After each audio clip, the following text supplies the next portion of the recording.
ये है यमुना, एक पवित्र नदी जिसे हम माँ कहते हैं, पूजा में स्मरण करते हैं। लेकिन दिल्ली में घुसते ही ये माँ का रूप खो बैठी और एक बहता हुआ नाला बन गई। कृष्ण की प्रिय हमारे पापों का बोझ उठा रही है। हर रोज करोड़ों लीटर गंदगी उसमें डाली जा रही है। सवाल ये नहीं है कि नदी गंदी क्यों है, सवाल ये है हम कब सुधरेंगे। दिल्ली में यमुना का 84% प्रदूषण सिर्फ दो नाले फैला रहे हैं, नजफगढ़ ड्रेन और सादरा ड्रेन। ये नदी को नहीं, जिंदा माँ को जहर पिला रहे हैं, हर रोज हर घड़ी।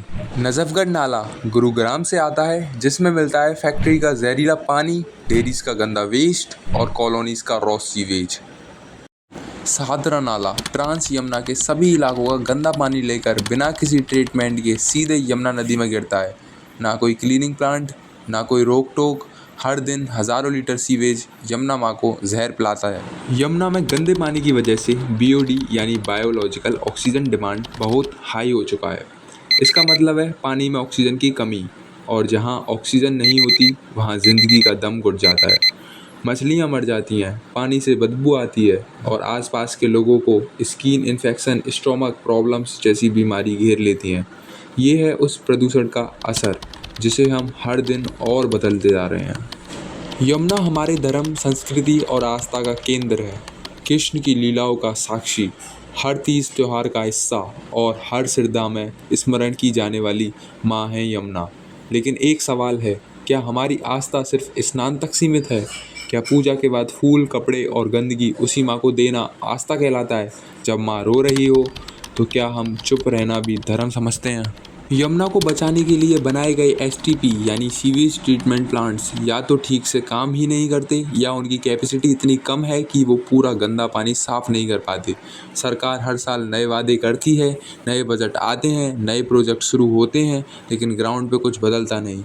एसटीपी सिर्फ कागज़ों में चल रहे हैं और यमुना माँ हर दिन और ज़्यादा दर्द सह रही है। वादे पूरे नहीं होते, लेकिन नदी दिन ब दिन मर रही है। सिर्फ सरकार को दोष देना सही नहीं है, पर सच ये है कि हम भी जिम्मेदार हैं।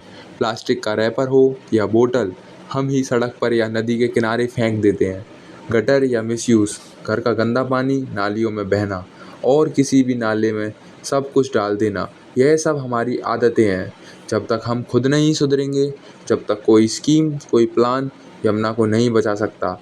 यमुना को साफ करना सिर्फ सरकार का काम नहीं, ये हम सब की जिम्मेदारी है। नजफगढ़ और सिरधा नाला ये सिर्फ नाले नहीं, यमुना माँ की मौत के दो दरवाजे हैं। इन दोनों के ज़रिए हर दिन जहर घोला जा रहा है। फैक्ट्रीज़ का गंदा पानी, कॉलोनीज़ का सीवेज और हर वो गंदगी जिसे हम अपने आसपास से हटाकर नदी के हवाले कर देते हैं। पर एक बात याद रखना, अभी भी वक्त है। अगर हम चाहें तो इन्हीं दरवाज़ों को बंद कर सकते हैं। यमुना को मरने से पहले उसे जीने का एक मौका दे सकते हैं। अगर आपको ये वीडियो पसंद आया हो तो लाइक, कमेंट और सब्सक्राइब ज़रूर करें, लेकिन सिर्फ देखकर जाने का नहीं। अपनी आवाज़ उठाइए, यमुना माँ के लिए एक कदम आप भी बढ़ाइए, घर में, कॉलोनी में या सोशल मीडिया पर, क्योंकि बदलाव तभी आएगा जब हर एक इंसान बोलेगा यमुना को बचाना है। आपकी एक आवाज़ हज़ारों को जगा सकती है।